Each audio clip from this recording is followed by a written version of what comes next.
এই গাইস, আসসালামু আলাইকুম। কি অবস্থা সবার, কেমন আছেন? সমুদ্রের আজকের গর্জনটা অসম্ভব সুন্দর। আমরা এই মুহূর্তে রয়েছি দরিয়া বিচে। আর এখানে তো অনেক সুন্দর এবং মানুষের হচ্ছে উপস্থিতি কম থাকলেও এই বিচটার মধ্যে হচ্ছে ঘুরে ফিরে মজা আছে।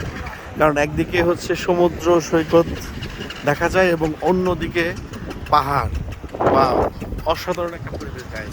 আমার কাছে তো এই জায়গাটা প্রচুর প্রচুর ভালো লাগে, কারণ কক্সবাজার আসলে সাধারণত সবাই কিন্তু আহ, কলাতলি বিচ বা সুগন্ধা বিচ বা লাবণী পয়েন্ট এখানেই থাকে, কিন্তু এই বিচগুলোতে কম মানুষ আসে। দেখেন, খুবই কম মানুষ বিকেলবেলা, তারপরে খুবই কম মানুষ।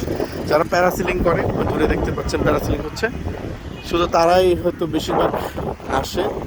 আর বাকি যারা হচ্ছে হিমছড়ি ঘুরতে যায় তারা এখানে একটু ওয়েট করে। বাট আমার কাছে এই জায়গাটা চরম লাগে।